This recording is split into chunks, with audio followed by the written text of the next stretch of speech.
I have been choreographing for a long time, and now I'm trying to direct and choreograph. So I'm in a, transition phase. A producer and casting director at a regional theater, doing a lot of new play development. I just finished contract with the university that I worked at here in Leicester, and now I'm transitioning to a new assistant professor post in Kentucky. I'm a physician, a psychiatry resident. I'm getting my MFA in dramaturgy, but I'm actually designing and acting more than I ever have. Jalisa. Sure. Can you say the questions again? I totally forgot what you said. What's the connection between the dramaturgy that you did when you were part of UET and what you're doing now? Okay. Kind of complicated, to be honest. The dramaturgy I did there, if I can remember correctly, I have a very vivid memory of doing Midsummer Night's Dream. I do remember doing that one. And that kind of being an interesting connection, because as a couple of you were talking about what dramaturgy means to you, I was thinking, I think I shared with you, DB, a video, like a music video of how I thought it connected to the play, and you were like, yeah, and I was like, is this what dramaturgy is? So I just was really fascinated by that kind of like connection, as people have said, between like real life and then kind of this fantasy world that we're creating on the stage. So I took that and then kind of left it behind a little bit, did some other work, and then came back into arts management or arts administration and started thinking a bit more broadly about organizations. And it wasn't until I got into my PhD program that I kind of found out about something called dramaturgical analysis, which is something you can use to understand organizations. And I was going to use that, but I didn't end up using it, but I was going to use that and found it really interesting trying to think about an organization as a theatrical production. I think what I do, so like I said, I do other types of medicine during this year, but largely psychiatry. And I feel like that is so much dramaturgy. My interests are really in asylum seekers, refugees, immigrants. Here in New Mexico, we have a large Indigenous population, and so those are a lot of the groups that I'm helping work with. And context and connection is so important for understanding what all of us, because we're all affected by culture and historical factors, how that affects our experience of happiness or suffering and what coping skills are available to us. So I feel like I'm all the time, and especially sort of with where my interests lie, I'm very interested in how those factors are being lived out by my patients, which I don't think is very dissimilar at all from understanding a historical or literary connection and how that's affecting the dynamics of a production. It's really hard to for me to separate my dramaturgical mind from the other things, because I do find them so inextricably linked. Similarly to Danny, a lot of my experience has been with new plays in a professional capacity. So the thing I find really interesting is that most of the conversations between producers, directors, choreographers, designers, it's everyone. It tends to say, well, like dramaturgically, it's almost like everyone has to have that piece of themselves, not only just the person that may be literally wearing that hat in the room.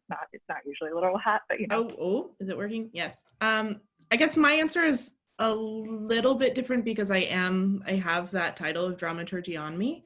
As a dramaturg, one thing about UE that I carry with me is the excellent theater history class, like superior, and the play analysis that I did in every single one of my classes, but also the really joyous collaborative experiences that I had at UE have taught me a lot about interacting with other artists, and how to do that and how to bring up these dramaturgical questions. You know, the other thing is that as a producer, I watch all or most tech and preview processes and take and give notes. And it's amazing that, you know, the notes can span from like my directing background and like, hey, I can't see that entire scene from where I was sitting on the balcony. Did you guys realize that? To oh my gosh, we didn't realize that this scene, because it's structured here, feels like she's incredibly unmotivated now that it's coming after the conflict or something like that. So the notes can also really span from technical to story, and that's just part of the daily grind. If I could talk as a designer, everything that I do as a designer is dramaturgical. I tend to think in structural ways. So like one of my first steps is always to break down the structure of the play and then see how that tracks through clothing. So I kind of fell into dramaturgy, I think, because we had to do that above the line thing. And I remember signing up for it being like, sure. And then it kind of blossomed into this really great thing that expanded my mind. But the funny thing about doing that, because then I was with Teresa, I was a teaching assistant for theater history, yay, for the second semester. And that actually came up, because it literally still on my resume, that came up in my last job interview, which is the job that I received. And so you never know when like those little tiny things that you've done will come up and intrigue somebody, and it might make you stand out, or it might be a conversation point for you to have with someone. So like don't lose, I guess, some of those pieces, because I, again, have very, very vivid memories of being a TA for theater history. But there's that. And I also would say, I think listening to what you've said, like how much dramaturgy as well as theater history has like really embedded into a lot of things that I've done. So one of the classes that I was teaching was called Perspectives in the Arts to first years, or freshmen as you call them. And I started it off with cultural storytelling and brought in a lot of the things that we learn in theater history, like Yoruba, mass dancing, and kabuki, and katakali, and pantomime, right? So like I brought those into like a broader space, looking at festivals. And so you never can like, you know, you never know those connections and how things kind of come back to you again and again. You're like, oh yeah, I remember I did this before, and now I can kind of embed this into a new piece of fabric here that I'm working on.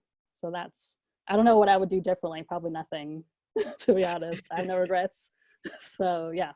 Oh, okay. I'm being asked to choreograph a production of Much Ado About Nothing at the Delacorte Theater. So what do I need to do? I need to find out a lot about Italian folk dances. So just like deep dive into Italian folk dances.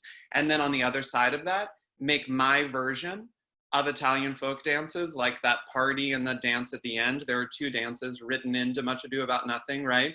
To use all that I've learned about the Italian folk dances and all that I know about the characters and everything through my dramaturgical analysis to make the most perfectly resonant dances in this production of Much Ado About Nothing that takes into account what the director is saying about these characters and this world, and what I feel about these characters in this world, and what that actor thinks about this character in this world, so that it's kind of culling all of those things together and then trying to stage it in a way that expresses all those things. And that's true for a million things, because it's not just something as obvious as needing to know Italian folk dances. Like for Fun Home, for instance, I did a deep dive into 70s kind of like TV production land, right? Because there are two, I mean, choreographing a musical, first of all, there's so much more than just making dances. Like you're really staging all of the musical moments and creating the movement aesthetic that goes along with the thing. But when there are dances specifically, to me, it's always research-based. So like the two dances in Fun Home are TV fantasies. One is a Jackson 5 fantasy, and the other is a, like, this isn't said, but this is how I always thought about it. There are these Brady Bunch holiday specials from the 70s that everyone used to watch. And that's what Raincoat of Love is, right? So Raincoat of Love is a Brady Bunch like holiday special. And Come to the Fun Home is a Jackson 5 number. That's what they are. But they're filtered through the people, the real people in the story, so that those people really feel like the people that the audience is being told that they are, right? So like, it is my belief that as soon as a character does something that you don't believe that they should be able to do, in the real world. Singing is different for some reason in a musical, but like when they do something physically that you don't believe that they should be able to do, immediately you are out of it, and it is not as truthful an experience for you anymore. So like trying to get all those things integrated in exactly the right way so that the tone is exactly right, to me is like, that's all dramaturgical work, getting to that thing. The sort of other piece that I do a lot is advocacy. And I noticed, I know Teresa looked like associated study was in history, and Jaleesa with her business background. I think Danny, yours was international studies. And I noticed a lot with the undergrads, folks had interest in ethics and sustainability and making the world a better place. And dramaturgy, I think, prepares you very well, not only to envision new worlds and foster what those worlds look like, but also that you can be a powerful advocate via writing. Perhaps that's op-eds or writing grants. So that's something that, a lot of my colleagues in medicine don't have this sort of humanistic perspective. But if you can sort of develop those skills, you can do, I think, a lot of good in the world.